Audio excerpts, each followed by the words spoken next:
Assalamualaikum warahmatullahi taala wabarakatuh, dan salam sejahtera kepada semua pendengar yang dirahmati Allah Subhanahu wa taala. Bertemu kita lagi dalam sini studio. Insya-Allah pada hari ini kita nak berborak pula pasal seorang sahabat yang kaya raya. Okey, jadi bila saya buka je cerita tentang sahabat yang kaya raya, mesti anda terfikir, ini mesti Sayyidina Uthman bin Affan. Ya, jawapannya betul. Tapi ada juga sahabat yang kaya raya yang mana kekayaan itu sampaikan digelar sebagai saudagar syurga. Masya-Allah, gelaran yang sangat hebat. Okey, jadi siapakah sahabat ini? Sahabat ini ialah Abdul Rahman bin Auf, salah satu sahabat yang dijamin masuk ke dalam syurga. Masya-Allah. Beliau ini berasal daripada Bani Zuhrah dan keturunan beliau ni bertemu dengan keturunan Rasulullah sallallahu alaihi wasallam pada Kilab bin Murrah. Beliau ini berasal daripada keluarga pedagang, maka tidak mustahilah beliau ini sangat kaya raya dan juga beliau memiliki kepakaran dalam bidang perniagaan dan juga perdagangan. Salah satu kisah yang menarik tentang Abdul Rahman bin Auf ni adalah ketika mana umat Islam telah diperintahkan untuk berhijrah ke Madinah. Maka mereka pun berhijrah ke Madinah dan mereka meninggalkan harta benda mereka untuk Allah Subhanahu wa taala. Jadi Abdul Rahman bin Auf ni pun pergilah ke Madinah sehelai sepinggang. Bila tiba di Madinah, beliau pun dipersaudarakan dengan Sa'ad bin Rabi', seorang Ansar yang kaya. Jadi Sa'ad bin Ansar ni pun membantu Abdul Rahman bin Auf ni dengan memberikan tawaran yang istimewa. Apakah tawaran yang diberikan? Tawaran yang pertama adalah beliau memberikan Abdul Rahman bin Auf ni separuh daripada harta kekayaan yang dimiliki oleh Sa'ad bin Rabi' ni. Dan juga tawaran yang kedua adalah tawaran yang sangat mengejutkan. Beliau memberi pilihan kepada Abdul Rahman bin Auf untuk memilih salah satu daripada isteri beliau untuk diambil oleh Abdul Rahman bin Auf. Masya Allah, satu sifat yang luar biasa. Tapi apa yang dibalas oleh Abdul Rahman bin Auf? Beliau mengatakan bahawa beliau hanya mahu meminjam beberapa dinar sahaja untuk dijadikan modal perniagaan untuk beliau ni membeli mentega dan juga keju untuk berniaga di pasar Madinah. Okay, jadi pada keesokan harinya beliau pun pergilah ke pasar Madinah. Jadi beliau pun mulalah berniaga dengan keju dan mentega tersebut. Maka pada akhirnya dengan dalam waktu yang singkat saja beliau menjadi kaya raya.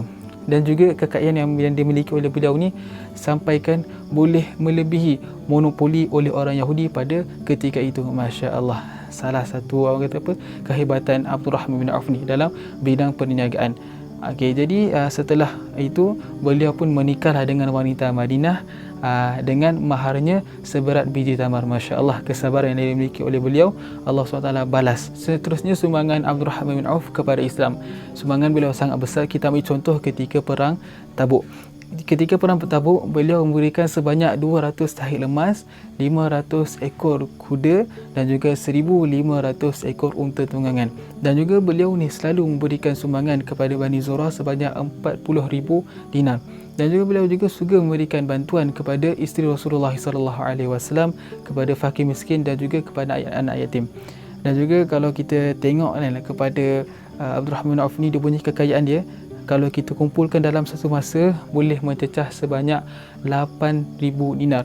Kalau dalam Malaysia ni boleh mencecah sebanyak 5.6 juta.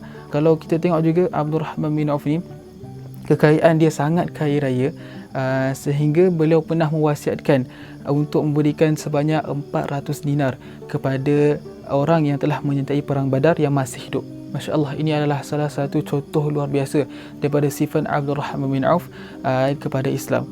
Jadi kita boleh ambil banyak contoh daripada sifat Abdul Rahman bin Auf ni. Kaya raya tetapi suka untuk menyumbang kepada Islam. Kaya raya tetapi tidak lupa kepada Allah Subhanahu wa taala. Sentiasa ingat Allah Subhanahu wa taala, menyumbang kepada Islam. Itu adalah salah satu sifat yang sangat luar biasa. Sebab itulah beliau telah diberikan gelaran sebagai saudagar syurga. Jadi sebagai kesimpulan yang kita boleh dapat pada hari ini adalah kita nak berniaga, kita mestilah jujur dan juga amanah. Itu barulah menjadikan perniagaan kita perniagaan yang berkat, menjadikan perniagaan kita perniagaan yang diredai oleh Allah Subhanahu wa taala. Jadi sebab itulah Abdul Rahman bin Auf ni mampu untuk berniaga dengan maju. Anda semua sabar dulu, tenang dulu. Okey, hari ni saya nak tunjukkan baju yang saya pakai hari ni, baju yang dari khas daripada F Printing. Cantik kan? Kat sini baju ni yang saya pilih ni, baju yang memang saya rasa memang sangat selesa untuk saya. Saya pakai jenis diamond. Jadi kalau anda berminat nak tengok baju, anda boleh terus ke F Printing, channel Telegram mereka yang saya sediakan di description. Kat sana boleh tengok desain baju yang sangat menarik, pasti akan memenuhi cita rasa anda. Kat sana anda boleh tengok ada desain baju yang terkini, baju yang mana ada corak-corak yang memang sangat best lah. Saya tak tipu kat sana, boleh tengok lah. Okay, jadi kalau anda berminat, boleh terus hubungi nombor yang saya sediakan di description. Jadi jangan lepaskan peluang, ambil peluang ni kerana anda pasti tidak akan kecewa. Itu saja untuk hari ini. Semoga bertemu lagi dalam perkongsian akan datang, insya-Allah. Assalamualaikum warahmatullahi taala wabarakatuh.